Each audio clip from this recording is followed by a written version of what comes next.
أعوذ بالله من الشيطان الرجيم بسم الله الرحمن الرحيم الحمد لله رب العالمين بارئ خلائق أجمعين ثم الصلاة والسلام على أشرف الأنبياء محمد المصطفى وعلى أهل بيته الطيبين الطاهرين المظلومين المعصومين ولعنة الدائمة على أعدائهم أجمعين من الآن إلى يوم الدين أما بعد فقد قال الله تعالى في كتابه المجيد وَلَقَدْ كَرَّمْنَا بَنِي آدَمَ وَحَمَلْنَاهُمْ فِي الْبَرِّ وَالْبَحْرِ وَرَزَقْنَاهُم مِّنَ الطَّيِّبَاتِ وَفَضَّلْنَاهُمْ عَلَى كَثِيرٍ مِّمَّنْ خَلَقْنَا تَفْضِيلًا. Salawat.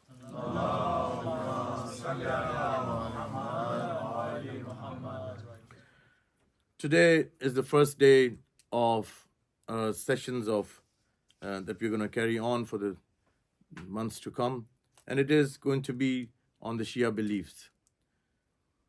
There's a hadith from Rasulullah sallallahu alaihi wasallam where he says, "Man arafa nafsahu faqad arafa rabbuh."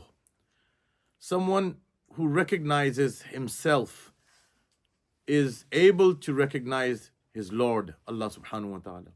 So only unless you recognize who you are, you understand yourself. Once you understand yourself, you will be able to understand who your Lord is, and you will be able to recognize him. Now, by recognizing your Lord means that you're able to visualize him, see him through the eye of your heart, through your soul, through your spirit, not with your eyes, because he is someone who does not have a body.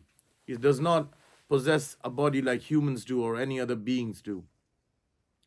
There are many things that you can imagine that are without a body, but they do exist. There are many things around you, even right now as you listen to me.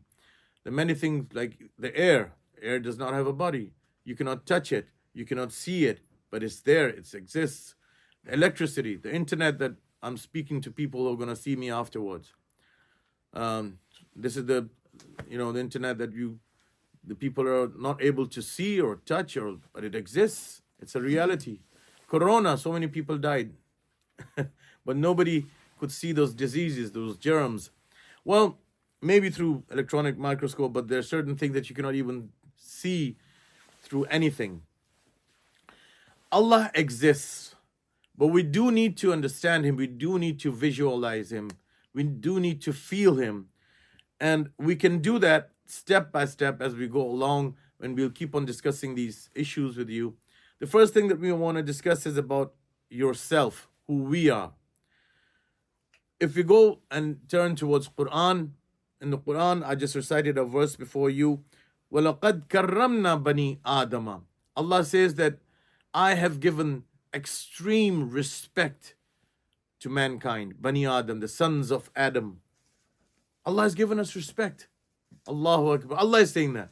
It's not somebody who is other than Allah subhanahu wa ta'ala who is giving us respect. It is Allah subhanahu wa ta'ala. So that's something that we need to understand. Sometimes when we feel bad about ourselves and we feel that we're not good for anything.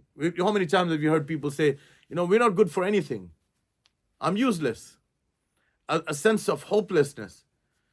And once he reads this verse from Allah subhanahu wa ta'ala, Allah addresses all mankind and he says, O sons of Adam, I have given you respect. وَلَقَدْ كَرَّمْنَا. Laqad, when Allah uses the word laqad, it means that he wants to show the intensity of what he's trying to say. So it is so much of intensity that he wants to show that he says, I've given you so much respect. وَلَقَدْ كَرَّمْنَا بَنِي آدَمَ وَحَمَلْنَاهُمْ فِي الْبَرِّ وَالْبَحْرِ. And I have carried you through waters and seas and land. He's given us ships. He's given us airplanes. People might think that what's Allah saying? There was a man who created these ships and airplanes. Well, where did he come from with that idea? How could he come up with such an idea, that innovation? How that mind that he got? Where did he get that mind from? The knowledge, was he born with that knowledge? He was not born with any knowledge. He learned it from others.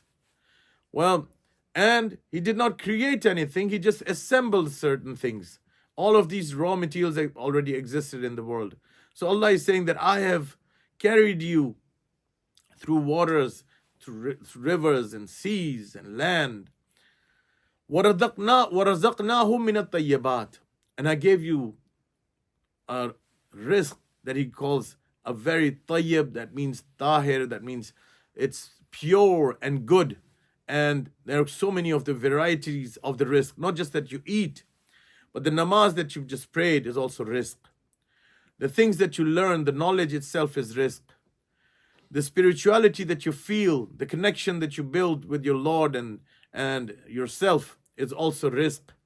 There's so many rizqs of many kinds, and Allah says, I've given you وَرَزَقْنَاهُمْ مِنَ الطَّيِّبَاتِ. And in the end he said, وَفَضَّلْنَاهُمْ عَلَى كَثِيرٍ مِّمَّا خَلَقْنَا تَفْضِيلًا. And I have given you superiority amongst all of my creations. So many of my creations. And he is saying so many because he wants us to visualize that there's so many millions and trillions of creations of Allah subhanahu wa ta'ala that exist in this universe. I mean, not just the people that or the creations that you see on this planet, but there's so many millions and millions of stars and moons and satellites and planets all over in the universe. Allah says, I've created all of these things.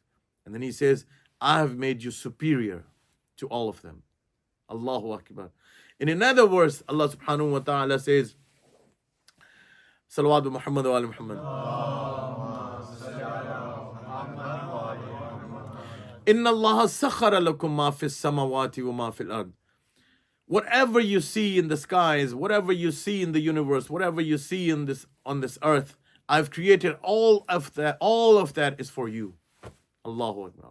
How amazing is that? The stars that you see, the moon. We have not visited, any other place than the moon. But all of that was created for us. We have not used our minds. Allah has given us such a wonderful mind, an amazing mind. We did not work that hard to be someone who could visit all of those things, all of those amazing creations that Allah has created for us. But here's a food for thought. Some of the students who want to become astronomers in the future, you might want to carry this verse with you, that Allah has created the skies, the universe, the planets, and all of that for you. Once Allah says that all of that was created for you, and Allah has made us superior to all of these things, that means all of these things are bowing in front of a man. And what is a man supposed to do? That man is supposed to bow in front of his Lord. That's why he was created. All of these things were created to bow before you, and you were created to bow before your Lord, Allah subhanahu wa ta'ala. Salawatu Muhammad wa Muhammad.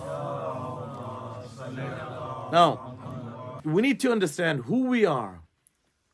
And once Allah says that He has given us respect, and the hadith that I've given you, that Rasulullah says that unless you don't recognize yourself, you will not be able to recognize your Lord. It means that we really do need to understand who we are. If you go into medical science, the students who are going to learn medical science, they're learning about their human body, right? Okay, so they need to learn. Well, the things that exist inside us, they're so amazing. If you look at the function of the heart, the lungs, all of the organs that you have inside you, the eyes and everything. If we lack one of the organs, we die. So everything has a function inside us. Well, that's just our body. What about other things? We don't see our mind, do we? We see our brain. People say that all of the thoughts come inside that little brain that is inside our skull. But is that a fact? Is that really what the reality is? I mean, does that mean that we just exist in that little part of our skull? The rest of us is not our body? Well, these are the questions that I'm leaving behind for you, for kind of like a food for thought. So I want you to think over these things, and inshallah, let's see you next week again, and we will continue from here. Salawat bi Muhammad wa ala Muhammad. Allahumma salli ala Muhammad.